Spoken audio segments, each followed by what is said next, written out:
Inherently, I knew I needed to build layers of management and be a good leader because I kept my day job for the first 3 or 4 years of the company. So I wasn't really involved in day-to-day operation, and I was forced to build a structure, build a leadership team that could sort of run the business for me. So I sort of lucked into it in that regard. And the reason I did that is because I was young, single, and had no real obligations. So I figured, well, if I just work at the same time, I can reinvest all the profits and grow companies faster. But then again, I think around the $2 million mark in revenue is when I really started bumping my head and realizing that you need to actually bring people onto your team and cast a vision for them and let them take the ball and truly, genuinely run with it. Not run with it under your direction, but really run with the ball. Welcome to Grow Think Tank. This is the one and only place where you will get insight from the founders and the CEOs of the fastest growing privately held companies. I am the host. My name is Gene Hammett. I help leaders and their teams navigate the defining moments of their growth. Are you ready to grow?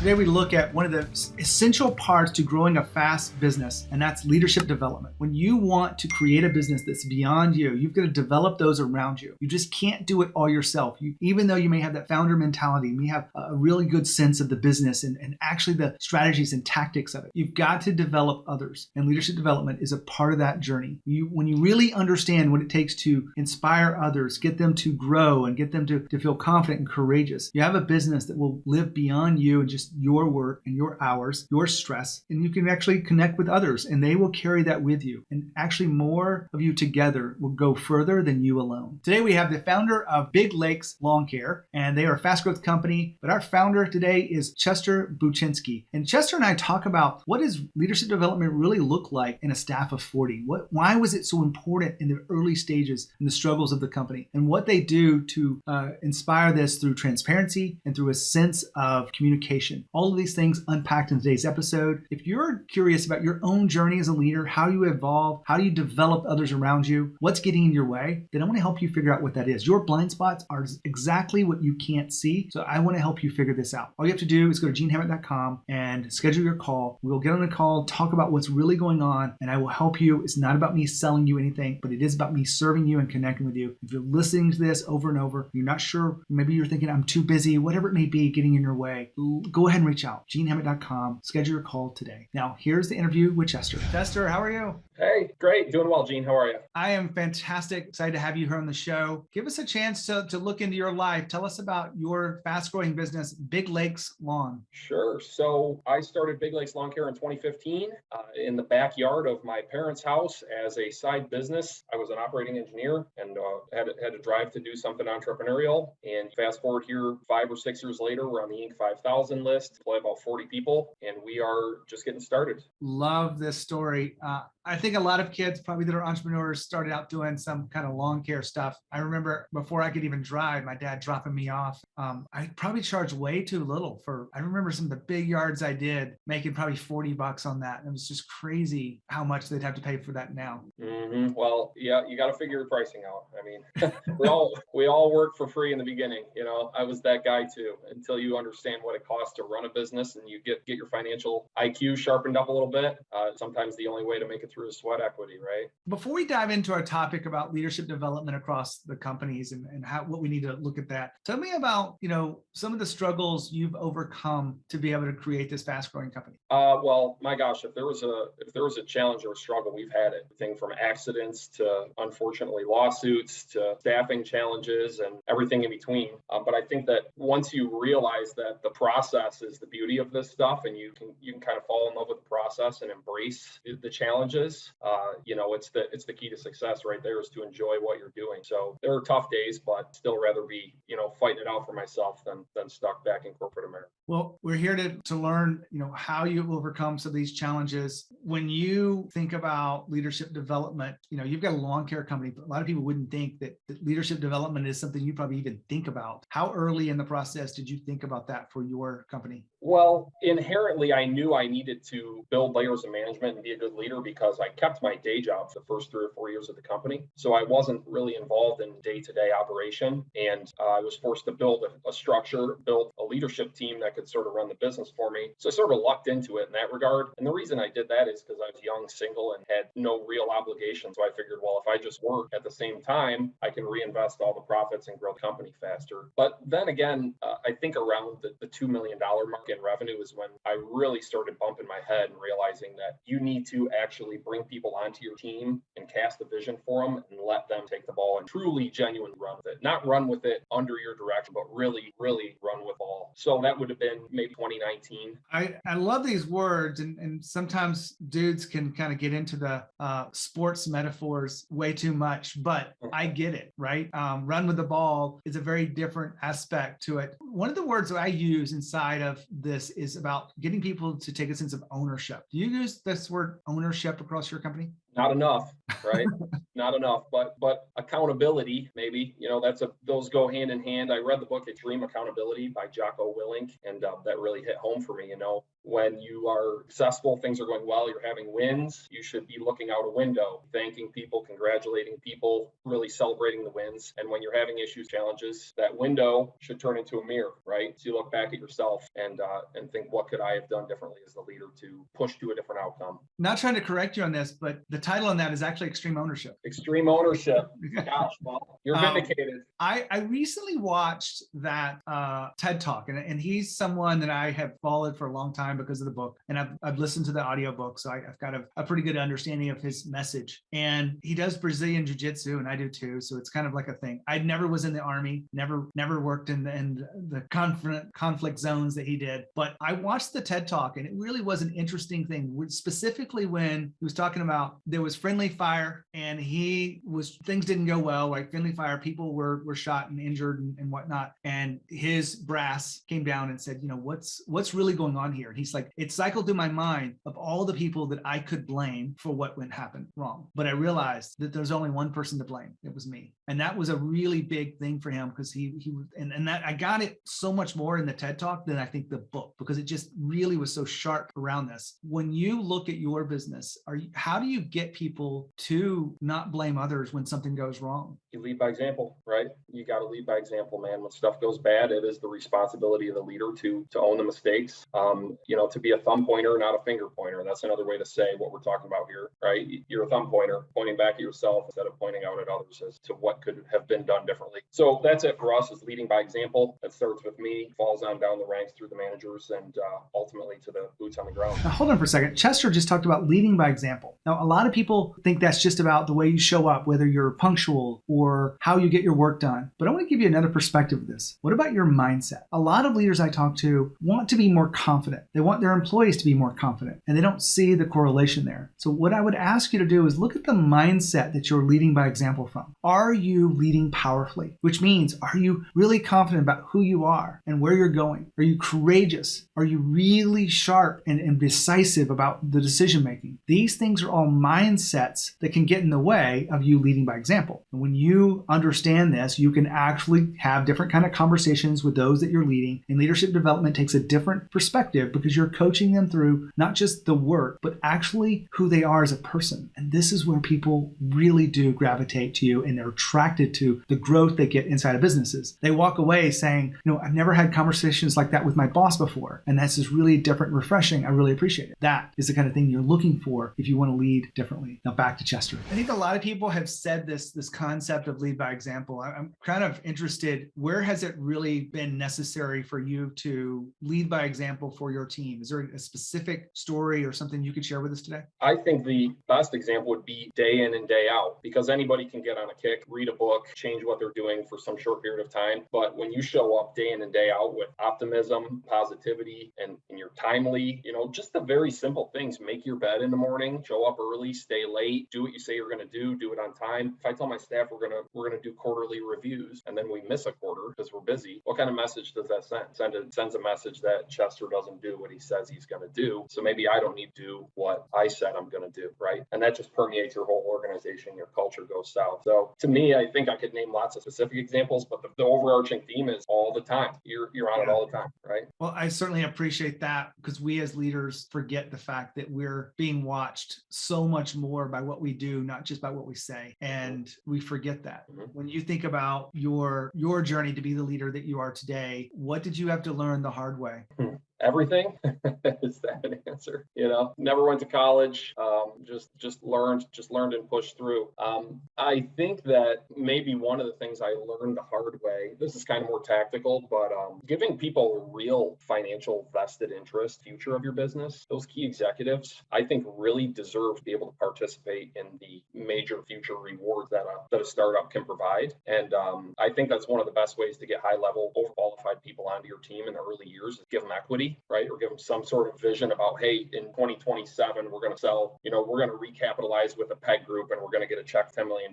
And if you're here with me, right, I get it. I'm paying below market wage right now for your role or whatever, because we're small, but there is a future here for you with a big payout. I think is a mistake I made early on. And money isn't everything, right? But people do expect to be paid well for what they do. And one of the biggest things we can offer a small business is equity. It's a piece of future. I have in here my notes that you would describe your business as a people-driven business.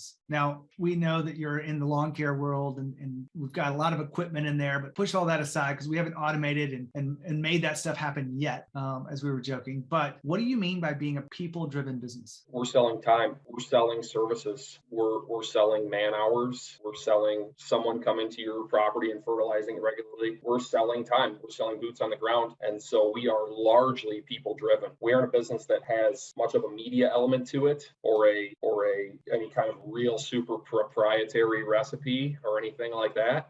What we're selling is customer service and people come into your property and doing things for you. It's old fashioned, man. Warren Buffett loves businesses like this. He'll tell you we're invested in carpet and paint and the grass keeps growing and the snow keeps falling. So, they're great businesses, but they are old school people driven businesses. The work gets done by people. When you have your frontline leaders out there running crews, I would imagine in your business, that's kind of the words you use, right? Mm-hmm. You're asking each of those crew owners to really take a sense of ownership of each time they go into a house or a property or a commercial business. How do you ensure that they are, running the crews efficiently and really without, you micromanaging them? Feedback, breakfast of champions, man. And I see it so often in this industry and similar service industries, a lack of feedback. So a crew, as you said, goes out and works in the field for a day and they come back at the end of the day and say, well, how'd he do today? I don't know. Well, I cut all the lawns, so we're done now, so I think we did okay, right? There's a major lack of feedback data from business to the technician. So it's like, imagine if, we're playing a game of baseball and the teams go out there, they're getting feedback at every at-bat, every out, every strike, every interaction. A multitude of interactions take place throughout a game. Team is adjusting their strategy based on the feedback they're getting. What kind of game would it be if you went out there and swung a bat for 9 innings and then at the end you say, hey, you lost, well, wow, that wouldn't be very exciting, or it wouldn't promote a team atmosphere that's looking to adjust their strategy to achieve a goal. I think that I read in a book somewhere, it's like bowling with a curtain hung over pins, So one of the key ways that we have promoted ownership from the base level employee up by scoring them publicly on the 3 key metrics at our company, which first and foremost are safety, followed by quality of work, followed by efficiency. And if you post those publicly to a bunch of 20-something males and females who work with their hands, it's game on, right? Because the level of competition and ownership that you find from that alone turns them into owners. You don't even need to tie incentive to it necessarily. You just need to say, hey, Gene, your crew was the lowest one today. What can we do differently? And that alone lights fire. Is it by crew, which is like a team, or is it by individual that you track these numbers? We track them by crew. Okay. Yep. And then what I'm hearing you say without saying the word, but you're really transparent about it. You're publishing them so everyone can see. And what does that really look like? Is this something you do in your office, or is this electronic? So a common word in a lot of white collar jobs is scorecard, right? Let's review the scorecard. Well, our staff in the field has a scoreboard. We have a huge scoreboard on a gate. When you're pulling out the gate in the morning, there's a big scoreboard there, categorized by crew, by metric, force ranked from highest to lowest, and we update it regularly. We used to go digital. We played with all kinds of different methods, but ultimately, man, just a big whiteboard that's weatherproofed with a little building over it. It's our scoreboard. Now, Chester was just talking about scorecards. Now, one of the things I've seen across organizations is they hesitate to be very transparent in the way they share other people's performance. Now, what he talked about with their crew is that that they're willing to share them and rank them based on the key factors of the business, safety being the number one. Now, when you do this, people get to see exactly what's measured. They perform on a level because there's no misinterpretation of what's measured. And everyone in that team and everyone on those crews knows that this is how the boss sees them and everyone else in the company sees them. Now, what would it look like in your business to have a scorecard where everyone was force ranked and everyone knew where they stood? Now, we know there's different roles. You have sales roles, you have marketing roles and operations and all customer service, all these different roles. But what are the key numbers they have? And are people willing to openly share those numbers transparently? And the power behind that is really does give a sense of ownership to showing up completely different than when you hide those numbers. It's very different than sharing salaries, so don't get those confused. It's just being transparent with those numbers, those key numbers,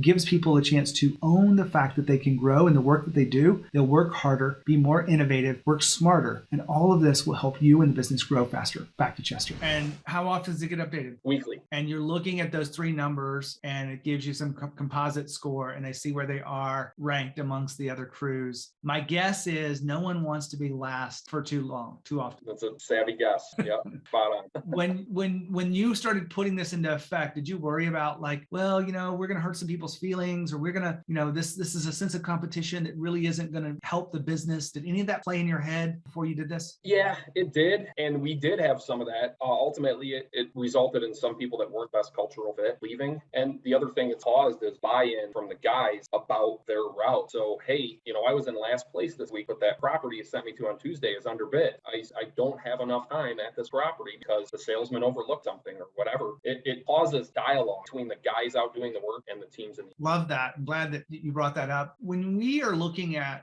leadership development in a company that's grown as fast as you have, what else do you look at to make sure that you create a space for people to do their best? Communication, right? Leading by example and communication. So some of it's forced. Our slow time is in the winter. So last year I had everybody read Attitude 101 by John Maxwell. I said, go, buy this book. You can expense the receipt back to me. I'll buy it for you and read it and report back to me.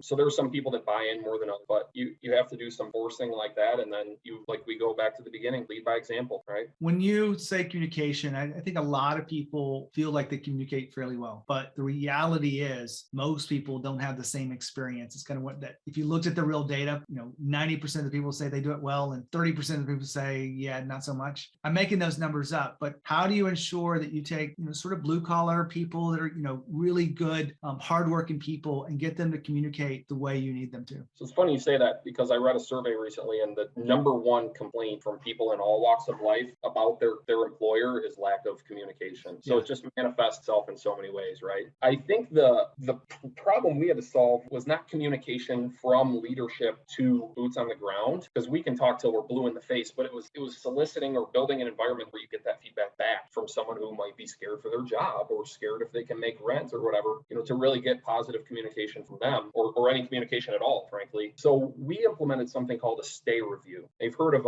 an exit interview, right? Yep. Well, this is a stay interview. And what we do is we interview all the field staff. Someone who's not their direct manager interviews them in just a candid environment. So the person interviewing them has no bearing on their next promotion or their raise or whatever happening with day-to-day job. We interview them and ask questions. Do you feel valued here? What's one thing you would do differently if you were in charge? What's one thing that bothers you? We change the questions over time. It's similar to like a 360 review in management where a non-biased, arbitrator interviews everybody, and then you aggregate the results. You plug them into some sort of visualization, and you see what are people saying, right? So I think the key though is a safe environment for people to communicate out and some probing questions to get them to start talking. Because if you just sat a guy down who makes $20 an hour and cuts grass and said, "Tell me about your job," he might not really know what to say. But an unbiased administrator can ask him some questions and almost interview him like this. You start to get some really good feedback. And then the punchline to all that, you need to take the feedback and actually act, right? If 50% of your people say your equipment sucks, you should probably look at your CapEx budget, right?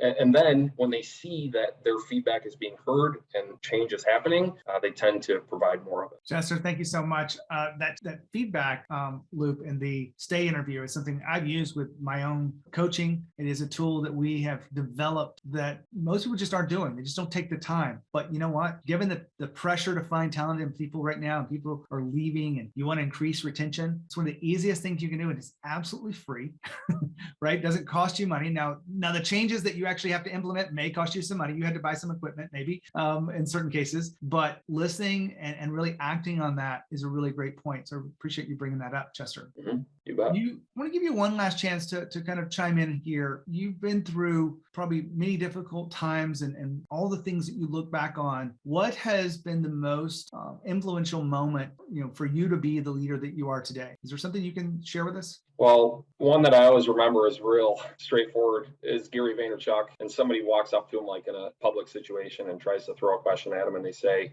Gary, define your leadership style in 3 words. And he goes, you work for them. And he's talking about servant leadership. And my gosh, what better punchline than that? You work for your people. They're the boss. Ultimately, your responsibility is to get the best out of them, hold them accountable, and give them the tools they need to succeed. Well, it's interesting you bring that up. I know he's made a big shift in his own content. I follow him, a little bit less now than I used to, but right now he's talking a lot about kindness, and he's talking about, leadership in a different way. What it used to be was you got to work your face off, which, I don't disagree with that, but it may not be the right place for everyone. But this whole concept of you work for them is a really big idea of leadership that most people just forget. So I appreciate you bringing that up. Chester, thanks for being here, and I really appreciate you sharing your wisdom. Yep, likewise. Thanks for having me, Gene. It was a good time. Here's a chance for us to reflect on what you just heard in this interview and what I took away from it. Leadership is not something that just comes naturally to everyone. You don't just, it's not just getting people to do the work. You've got to be intentional about this. The stay conversation is one example of that. Really realizing that you can actually get feedback from your team that will make you a better leader, make you a better company. Also, just tuning into them and communicating on a more effective basis, getting feedback loops in the proper mechanisms can help you be a better leader and run a more efficient, effective company. All of these things are necessary for you to level up your leadership. Now, one of the things that gets in the way of leadership is the blind spot. Most people don't know their blind spots. That's the reason they're called blind spots. But I want to just invite you to a conversation. If you're thinking about where do I go next? What's really getting in the way of our company, our growth, our leadership? Let's have a conversation. I've been doing this for 10 years. I'd love to be able to help you. If you're my audience listening this deep into the conversation, you want to be a better leader. I can help you figure out what's missing in that scheme. Just make sure you reach out to me, genehammett.com. Go to schedule your call. Inside that call, I'm not going to sell you anything. It really is 100% about giving you insight and wisdom to help you move forward more confidently and be a powerful leader. When you think of leadership and you think of growth, think Think Tank. As always, lead with courage. We'll see you next time.